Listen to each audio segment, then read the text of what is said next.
Hello, my name is Doug Wilson. I'm the Paving for Progress Program Manager with the City of Cedar Rapids, and we're here today to talk about the 30th Street Southeast between Mount Vernon Road and Pioneer Avenue rehabilitation project. Hi, my name is Lisa Birch. I'm the engineer for this project, and we're glad you all are joining us for this information. Hello, I'm Lee Tippy. I'm with the Cedar Rapids Public Works Department Engineering Division. I'm one of the Paving for Progress engineers, and I'm the project engineer for the city's end for this project from both design and construction phases. During the video today, we're going to provide you an overview of the Paving for Progress program, some details related to the project we're talking about today and how long it's going to take and when it will be constructed, and how to contact us. So, road construction, it's inconvenient, noisy, necessary, but always very necessary. During this project, you will be inconvenienced some if you live in the area or are driving through the area. We do our best on every project to be sure that we accommodate residents' needs and the traveling public's needs while trying to get the project done as efficiently and effectively as possible. So what is Paving for Progress? Paving for Progress is a strategic data-driven plan where we get the condition that every street in the city every 2 years, we evaluate that data and put together a plan based on that information.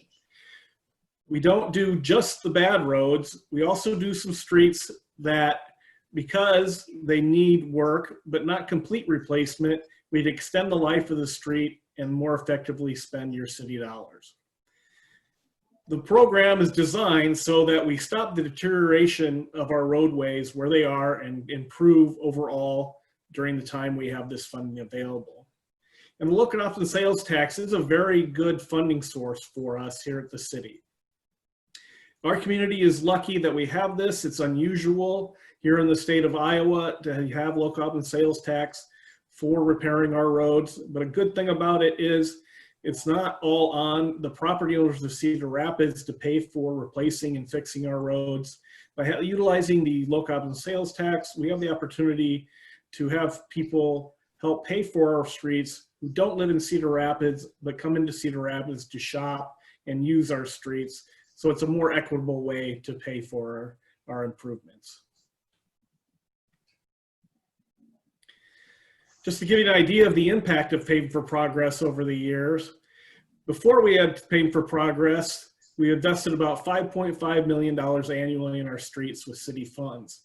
Now we invest $18.5 million annually, and in the past 7 years, we've had $116 million that we've invested in the streets versus the previous 10 years where we invested about $55 million in city funds. So we've been able to make great progress on our streets and hope to continue this into the future. Another good thing about the Paving for Progress program is we get a pay-as-you-go now. We get that sales tax revenue that comes in, we can pay our bills with that versus what we had in place before, which was selling bonds, which bonds and close are just like a loan and they incur interest. So we avoid that interest payment by having the pay-as-you-go method. And we're also able to make more permanent repairs because of the level of funding that we have now, whereas in the past, we would have to do a lot more maintenance and work on streets just to get them by a little bit longer. So far, during the 7 years of the program, we've improved over 65 miles of streets, done over 200 projects. As I said, $116 million invested. And prior to Paving for Progress, most of the money was spent on our most heavily used roads because we had limited funding. So now we are focusing quite a number of projects in our residential areas that had deteriorated significantly. So 66% of the projects so far are in our residential areas.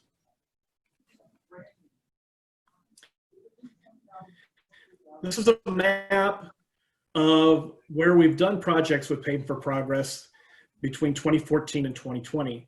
The green dots show where we've completed a project and the orange show where we are doing projects this year and next. As you can see, we've worked throughout the city trying to do our best to improve the overall roadway condition here in Cedar Rapids. So where are we all right now? Where are we right now in the life of a project? Right now, we're between the concept and refinement of plan. We come to you now to talk about the project so we can get feedback on things that you're concerned about, improvements that you would like to see, and answer your questions. We will not go on with the plans until we try to incorporate as many of your concerns or address as many of your concerns as possible. And with that, we'll pass it on. All right, thank you, Doug. I'm going to give you guys a little presentation or a little summary on the project now. We're actually going to be doing a resurfacing project for 30th Street. It's going to go from Pioneer Avenue to Mount Vernon Road. The project is mainly going to consist of an asphalt resurfacing of the surface with full depth patching of areas that need some repair work in the actual concrete pavement. We're going to be doing some additional sidewalk ramp upgrades down near Pioneer, just a few localized areas. We're going to be upgrading those ramps. We're also going to replace a few storm sewer intakes that are also near Pioneer as part of the project. And another item that has come up with this one is an Orangeburg sewer service replacements, which I'll talk about here shortly. So we're going to be replacing some service lines, and we're also going to be doing some water hydrant replacements and some minor upgrades to the water system in the area. As part of this project, we are going to be replacing some Orangeburg sanitary sewer services that we have identified in the project limits. Orangeburg is actually a type of pipe material that was used from the 1950s throughout maybe the 1970s. We no longer use this product because it is failing and doesn't hold up long term. The pipe material is actually a cardboard asphalt product, and hence it hasn't held up long term. So we need to replace it with a better pipe material. So how do you know if you have Orangeburg on your property? Well, the city has gone through and they do inspection of the sanitary sewer lines routinely. And as part of their inspection, they have identified several properties in the project limits that have Orangeburg. They originally notified the property owners that had this Orangeburg several years ago, so you guys should have been aware of it a while back. But the property owners that currently still have the Orangeburg and haven't replaced it have received more recent information. The city has sent you some letters, and you will be receiving more information about it. So if you have Orangeburg, you've already been told about it, and you should be aware of it by now. So what do you need to do as a property owner? You have two options for replacement if your property has Orangeburg. You can replace it yourself prior to construction starting on this project. So you can take care of it yourself if you want to, or you can have the sanitary service line replaced as part of this project.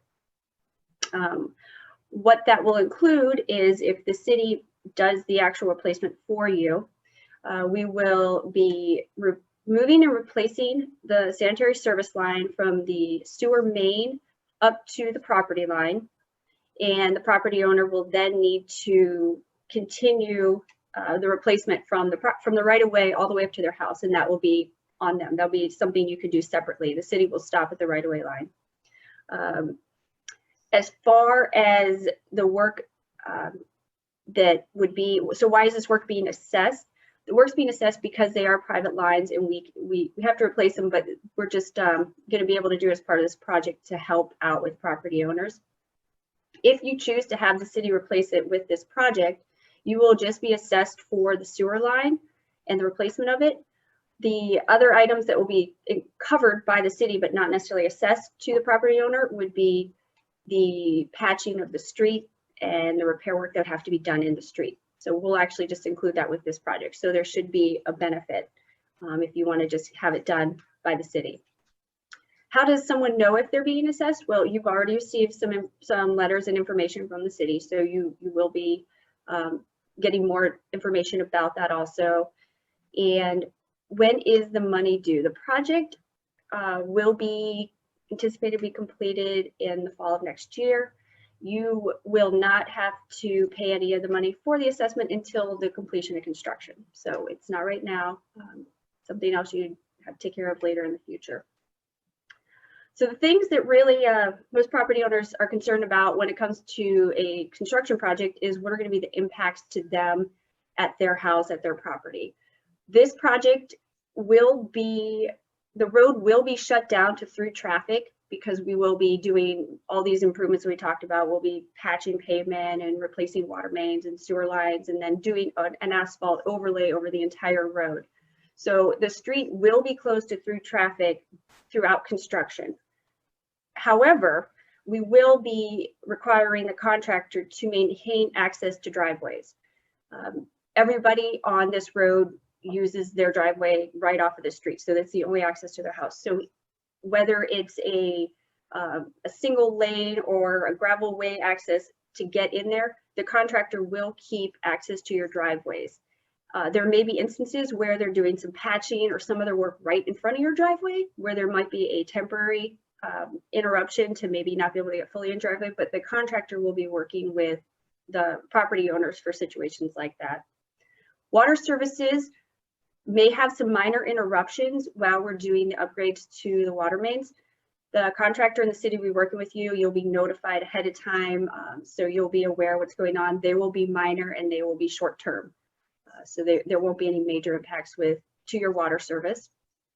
Also with the sanitary sewer services, as we just discussed about the Orangeburg, a few of the properties that are actually going to have the Orangeburg replacement, they may also have some minor interruptions to their sewer service, but the contractor in the city will work with you on that and let you know and be notified. Mail delivery should continue. We are not going to be reconstructing the street fully. It's going to just be patching or repair work and an overlay. So you should still be able to get delivery through there. And the city will work with you if we have any issues for short-term interruptions or anything. Waste collection will continue as normal. You will put your trash out on your normal days, just like you normally would. And the contractor for the project will be responsible for moving your bins or collection items and stuff to another location if he has blocked access and the trucks can't get in. So you will just continue to do everything you do on your normal day. The contractor will pick up your bins, move them to wherever they need to be, and put them back for you. So there shouldn't be any interruptions for that. As far as the project timeline, right now we're in fall 2020, so we're gathering feedback. We really want to hear from the property owners. We really want if you can return forms and let us know if there's any access or medical needs or other things that we need to be aware of. Please get that information back to us and back to the city. We're going to be completing the final design here this winter, and then the project is actually going to spring bid. So it'll be going out to bid this spring, and construction will begin this summer. We anticipate that based on the scope of this project and the limits that we should be done with construction next fall, so fall 21. So that is most of the information I have for you, and I think I'm going to pass it back over to Doug, and thank you for your time. Thank you, Lisa, for that very informative presentation on the project. We look forward to hearing from everyone, and you can reach us via mail, phone, or email, and you can also request a Zoom call. Please leave your feedback online at www.cityofcedarrapids.com/virtualpublicworks. You can also contact our project manager, Lee Tippie, at 319-286-5816.